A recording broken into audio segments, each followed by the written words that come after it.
Harjit Singh arrived in Canada, carrying nothing but a borrowed name and a past he believed had been buried forever. For 33 years, he lived quietly among suburban streets, aging unnoticed as the world around him changed. To neighbors, he was harmless. To the system, he was invisible. But behind the calm routines and silent prayers was a man who had vanished from one country and rebuilt himself in another.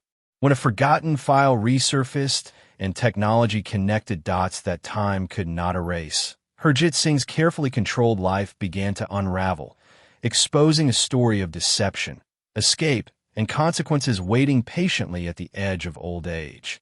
For more than 30 years, the elderly Indian man lived a life so ordinary that it attracted no attention at all. He arrived in Canada in the early 1990s, carrying a small suitcase and the hope of starting over. At that time, immigration systems were slower and less connected, allowing people to settle quietly without constant digital monitoring. He chose modest neighborhoods, rented small rooms, and never tried to stand out. His clothing was simple, his habits predictable, and his presence almost unnoticeable. He worked hard jobs that others avoided, including factory shifts, cleaning work, and seasonal labor. Even as his body weakened with age, he continued working whenever possible. He paid his bills on time and never argued with landlords or employers. Over the years, he became known as a dependable and respectful man who kept to himself. He attended religious gatherings, volunteered occasionally, and followed rules carefully. Nothing about his routine suggested dishonesty or danger. As time passed, Canada became his permanent home in every way except on paper. He aged quietly, watching neighborhoods change and people come and go. He never married, never owned property, and never built close relationships. His life seemed intentionally small, as if he was avoiding anything that could draw attention. Despite living in the country long enough to qualify for citizenship, he never applied for it, choosing instead to remain legally present but invisible. To neighbors and local shop owners, he was simply an old immigrant who had sacrificed everything for a peaceful life. Few knew anything about his past, and nobody asked. His calm behavior created trust, and his silence created mystery that no one felt the need to explore.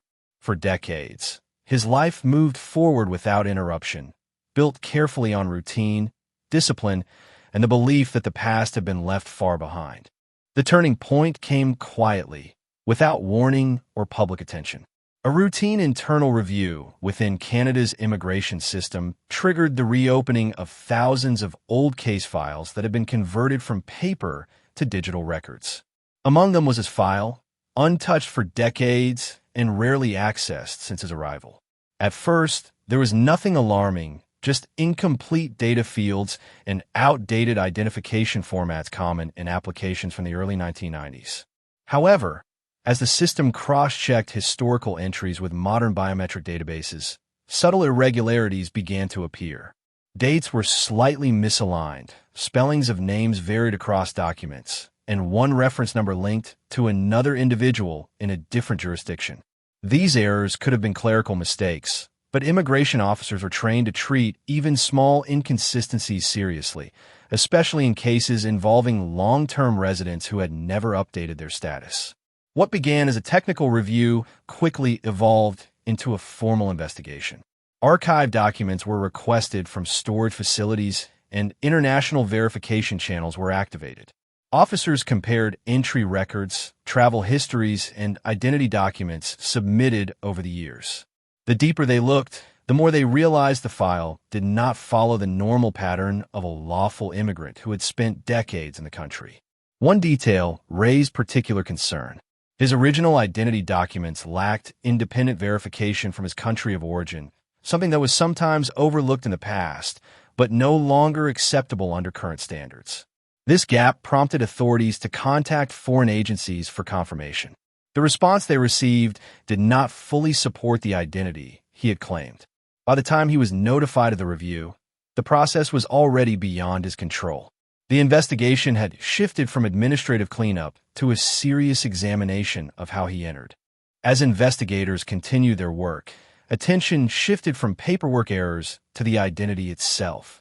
The name he had used for more than 3 decades appeared consistent on Canadian records, yet it failed to align perfectly with data emerging from international systems. Fingerprint patterns, once impossible to compare across borders, now revealed similarities with an individual registered under a different name in another country. The match was not declared conclusive, but it was strong enough to raise serious concern. Further analysis showed that the identity he had presented in the 1990s was supported by documents that were common at the time, but easy to manipulate. Birth records from rural regions were often handwritten, poorly archived, and rarely digitized. Investigators suspected that he had taken advantage of these weaknesses to construct a new legal existence. The possibility that his Canadian identity was not stolen from a real person, but carefully invented, made the case even more disturbing. Officials began mapping the gaps in his life story. There were no confirmed records of his education, employment, or residence before his arrival in Canada. Every trace of his past seemed to begin at the airport where he first landed. For someone in his 70s, this absence of history was unnatural. Most immigrants carried at least fragments of a verifiable past, but his background was almost completely blank. As this picture formed, the investigation took on a darker tone. Assuming a false identity for over 30 years required planning, patience, and discipline. It suggested that he was not running from poverty or hardship alone, but possibly from consequences far more serious. Authorities considered whether he had deliberately erased his former life to escape accountability. What unsettled investigators most was how well the deception had held. He had never been arrested, never drawn attention, and never slipped. The identity he wore had aged naturally. As international cooperation expanded, authorities began tracing the alternative identity back to its origin. Requests sent to India returned fragments of information that had been ignored for decades. Old police records, incomplete court files, and handwritten reports slowly formed a troubling picture. The original identity linked to the biometric match had once been the subject of a serious criminal investigation in the late 1980s. The case had never reached a final verdict, but it had never been closed either. The records described a complex financial scheme involving land transactions, forged ownership documents, and large sums of money that disappeared without explanation. Several families had lost property, and one associate connected to the transactions had died under unclear circumstances. At the time, authorities lacked strong evidence to prove direct responsibility. Before formal charges could be completed, the main suspect vanished without a trace. Investigators now believed that disappearance was not random. Travel logs suggested the suspect left India using documents that were either altered or issued under a slightly different name. Within months, that same identity appeared in Canadian immigration records. The timeline matched almost perfectly, leaving little room for coincidence. What once seemed like a missing person case was now being reconsidered as a deliberate escape. The reopening of the Indian file revealed another disturbing detail. Witness statements from the original investigation had been withdrawn or changed suddenly. Some witnesses moved away, while others refused further cooperation. At the time, the case lost momentum and quietly faded from public attention. With the suspect gone, there was little incentive to continue. Decades later, the discovery of his location in Canada gave the case new life. Indian authorities requested additional verification, and discussions began about possible legal action if he were returned. With the investigation intensifying, authorities began examining his life in Canada with renewed focus. What once looked like simplicity now appeared carefully controlled. Every decision he had made over the years seemed designed to reduce visibility. He changed addresses often enough to avoid long-term records, but never so frequently as to raise suspicion. His employment history showed short-term, low-profile jobs that required minimal background checks and offered little scrutiny. He avoided activities that could permanently link him to a public record. He never purchased property, never applied for government benefits beyond the basics, and never involved himself in legal disputes. Even his medical visits were limited, handled through walk-in clinics rather than long-term care providers. Investigators noted how rarely he appeared in photographs, even in community settings where cameras were common. This absence now looked intentional. Financial records offered more clues. His bank accounts showed steady but modest transactions, with no unexplained wealth and no international transfers. On the surface, this supported the image of a poor, harmless retiree. Yet it also suggested discipline and restraint. If money from the past still existed, it had been hidden well or deliberately abandoned to avoid detection. Either choice pointed to long-term planning. Socially, he remained distant. He attended gatherings, but formed no deep friendships. There were no emergency contacts listed on official forms, no family members named in Canada or abroad. This isolation reduced the risk of anyone asking questions about his history. It also meant that when authorities finally moved against him, there would be no one to defend his character beyond official records. What unsettled investigators most was how successfully he had blended in. For over 30 years, he had lived under constant risk of exposure, yet never showed signs of panic or carelessness. When the investigation reached its conclusion, Canadian authorities moved forward with a formal deportation order. The decision was based not on the unresolved criminal allegations abroad, but on proven violations within Canada's immigration system. The use of an unverified identity, inconsistencies in original documents, and decades of remaining under a false name were considered serious breaches of law. Time spent in the country could not erase those violations. The order carried heavy consequences. At 73 years old, he was no longer physically strong, and his health records showed age-related decline. Deportation meant removal from the only life he had known for most of his adulthood. Yet the law made little room for sentiment. Officials argued that allowing him to stay would set a dangerous precedent, suggesting that deception could eventually be rewarded with acceptance. The case quickly attracted public attention. Advocacy groups raised concerns about morality, arguing that deporting an elderly man after 33 years was inhumane. They pointed to his clean record in Canada, his contributions as a worker, and the absence of proven criminal guilt. Supporters framed him as a victim of outdated systems and harsh policies. On the other side, government representatives stood firm. They emphasized that compassion could not replace legality. They reminded the public that immigration relies on trust, and once that trust is broken, consequences must follow. Allowing exceptions based on age or sympathy could undermine the entire system.